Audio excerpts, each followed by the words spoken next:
Up to 2020, I had an amazing life. I had a great career, a woman I loved for 15 years, and in pretty good health. But in few months, everything changed. My company closed, so I lost my job. A couple of months after, my... Hold that mic up a little closer. Okay. My partner said, it's time to finish. And when I was figuring out where to, restart my life from, I decided to do a checkup and go to the doctor. And well, let's start with health because it's out of these other two areas. When I did the checkup, he said to me, I believe you have prostate cancer. We need to do further exams. I went to a specialist, and it was confirmed that I had prostate cancer. And he said to me, this is quite simple. We have this type of operation that they put inside the fuzz, inside the prostate, some small seeds, metal seeds that will give us radiotherapy. And he turned to me, this was quite funny, he turned to me and he said, don't worry with the secondary effects of this. Like we men, one of the secondary effects, just to let you know, is erectile dysfunction. And the guy said to me, I have a patient that he is 80 years old and he just takes a pill every day. He still has a wife. He even has a mistress, and he takes care of both of them.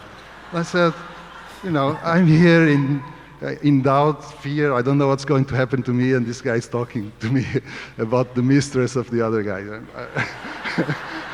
I was really amazed. And well, because of everything that was going on in my life, I had started a personal transformation program. And the first module of the program was called Ruling Reality. And, it was all about this, that our outer world follows our inner world, and that, all our reality is subject to our influence, and all this that Dr. Joe teaches. And guess which books were recommended to read in that model?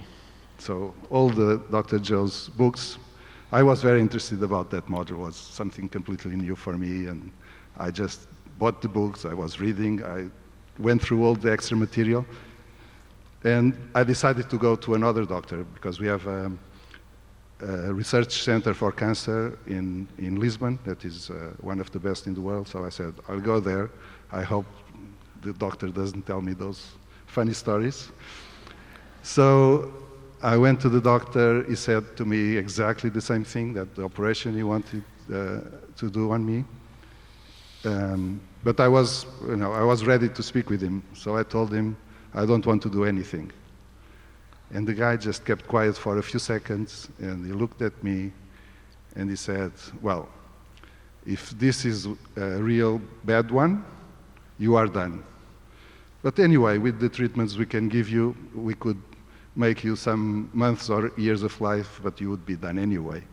So, but I don't think it's a bad one. I think it's something controllable, that we can solve it. So just go on with your life for come back in 6 to 8 months, and we'll repeat the exams. We see how it grew and how it is, and then, but be ready, because I'm going to say to you exactly the same thing I did today. So be ready to do the operation. So I went on with my life. When we make this type of decisions, we have to live with them and work according to it. So I was meditating twice a day, once in the morning, once in the evening, 1 hour. And I almost didn't miss anyone. Okay, I cannot say I didn't miss anyone, but I was really doing it consistently.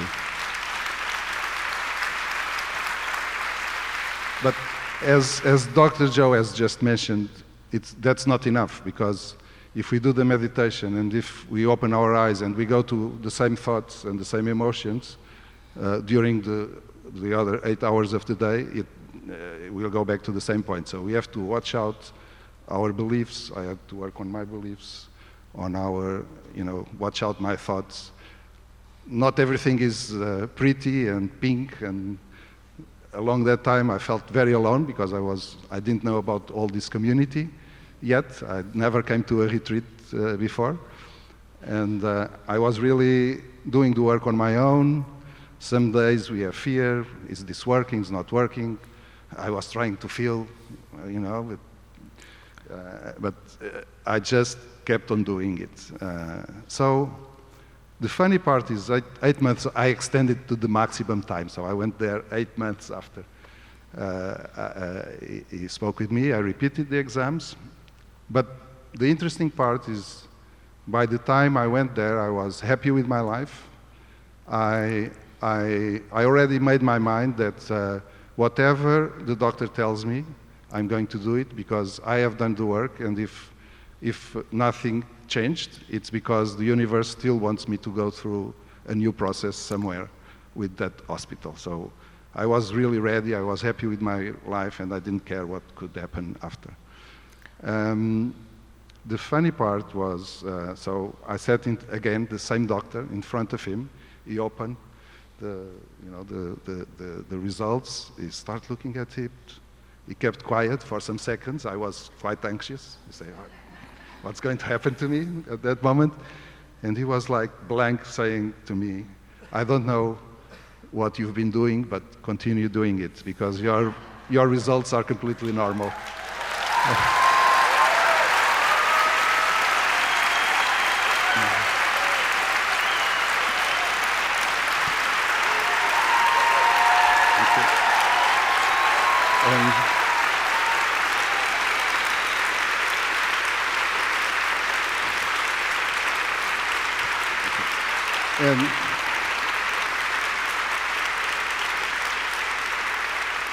And after that, he said to me, well, from now, just check on it from time to time to see if everything is fine. So I asked him, do you want me to come back in 1 year or 6 months? He said, no, I don't want to see you ever again in my life because I only treat people with cancer. Thank you so much. And just to finish, this was in 2021, during 2021, and I still do the work because doing the work, this is like going to the gym, right? If one day you wake up and you say, oh no, I have good muscles, I don't need to go to the gym anymore, you know what will happen in 1 year's time or even less. So this is a work that it's for life and that we have to do it every day, and most of the time we really enjoy it. If there is one day that it doesn't go so well, just live with it. Thank you. Thank you.